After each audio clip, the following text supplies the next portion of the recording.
Hi guys, I'm Darren Arber, head professional at Halifax West End Golf Club.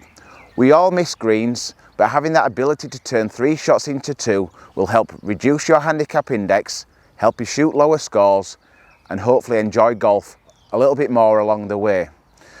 Today we're going to be covering a very useful shot to have, and that's the chip and run. In order to be successful at the short game, having a number of different shots to call upon in different situations will help turn them 3 shots into 2.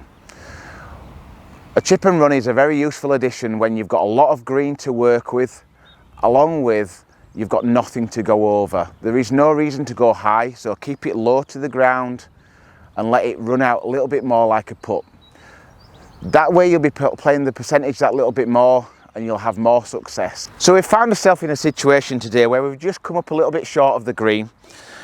In a situation like this where we're only a yard off the green, the percentage shot would be to use a putter, but we can't do that today because there's a little bit of rough grass in between our golf ball and the hole, which is going to cause many issues if we do use a putter. So we've got to loft it over this little bit of grass here onto the green and getting it running out.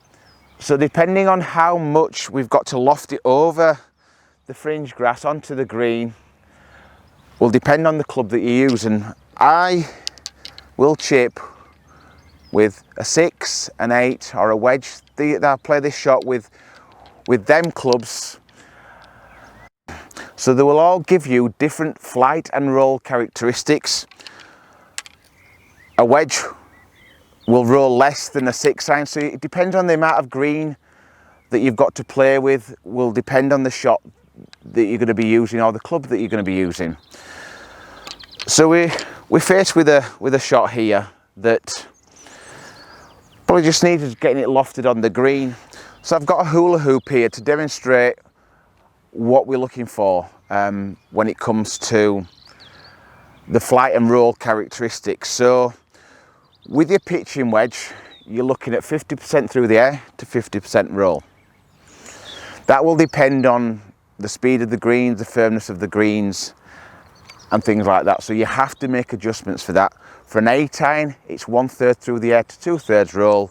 And for a 6 iron, it's 25% through the air to 75% roll.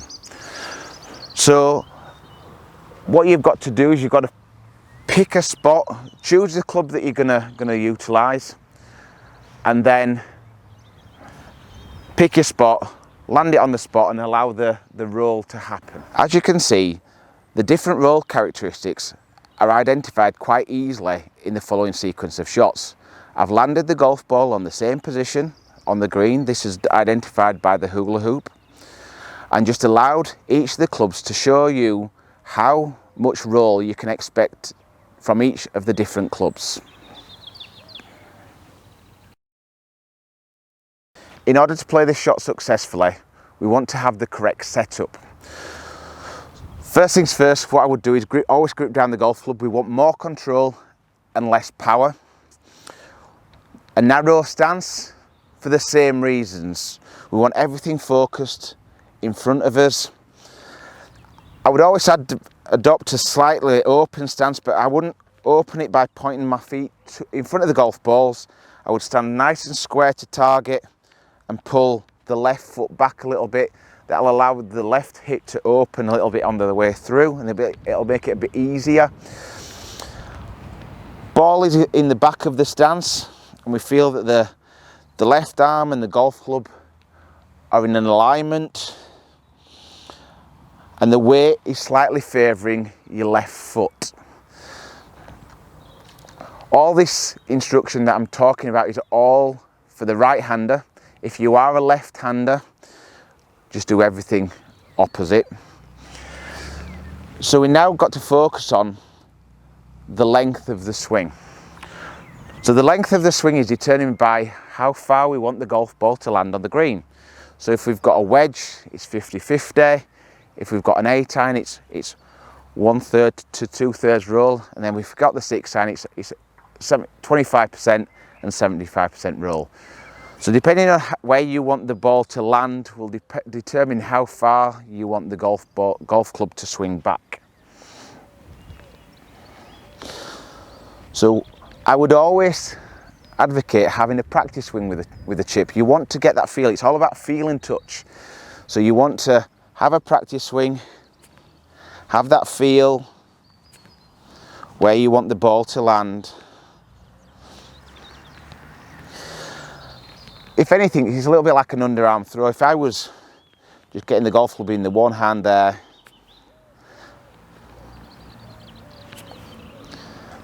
get that feel. You've now got that feel, you've got that good setup, you've picked your spot.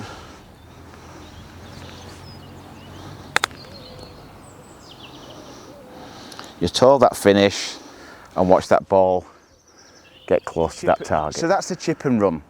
A very useful addition to your short game armoury.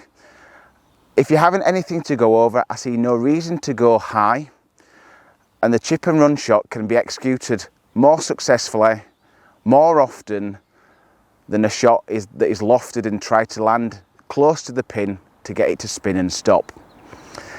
If you've ever enjoyed today's content, please don't forget to give me a like. If you have any comments or any feedback, please let us know in the comment section down below.